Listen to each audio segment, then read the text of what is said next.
Donc voilà, si vous voulez imprimer quelque chose en une couleur, vous avez un seul passage en presse, donc une seule couleur, et vous voulez que ce ne soit pas du noir, l'imprimeur peut préparer la couleur à l'avance en mélangeant des encres cyan, magenta, jaune, noir en certaines quantités, ce qu'on appelle donc un bendé.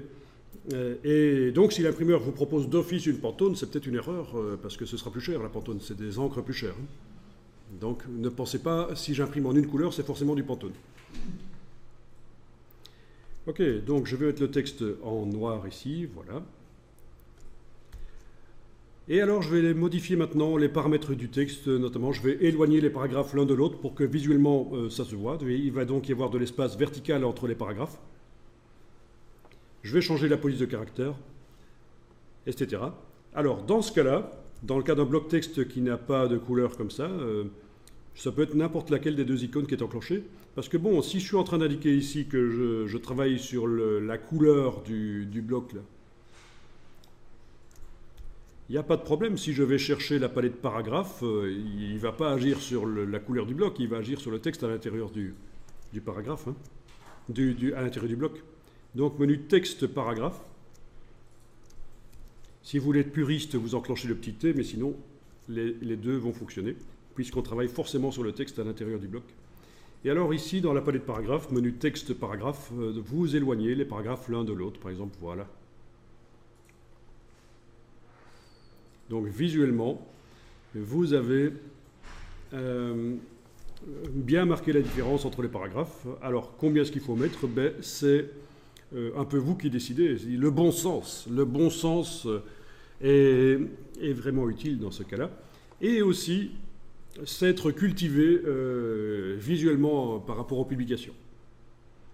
C'est-à-dire que si vous avez vu beaucoup de bonnes publications, ça vous aide forcément à faire des bonnes publications dans InDesign. Alors, comment se cultiver? Je vous montre sur le web. Je vais taper ici InDesign Grid Pinterest. Grid, on a dit. Voilà. InDesign Grid Pinterest. Et je vais tomber sur des Pinterest, donc des collections d'images, qui montrent des publications basées sur des grilles. Ce sont les meilleures publications qui existent. C'est comme ça que les pros fonctionnent. On crée des grilles. C'est-à-dire une structure de base qui évidemment ne s'imprime pas. On pose les objets sur cette structure de base et on a l'impression qu'il y a une structure sous-jacente. Ok. Bon, il y a des grilles pour le web aussi. Donc, ce qui m'intéresse, c'est surtout les magazines. Voilà. Donc, je tombe sur les Pinterest. Il y en a plein, en fait. Il y a plein de gens qui collectionnent des images de publication. Et donc, vous pouvez regarder ça. Vous savez comment ça marche. Quand on clique, ça apparaît en plus grand, bien sûr. Pour vous cultiver.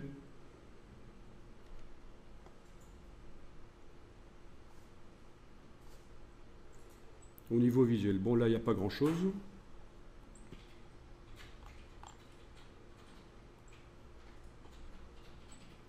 Ok.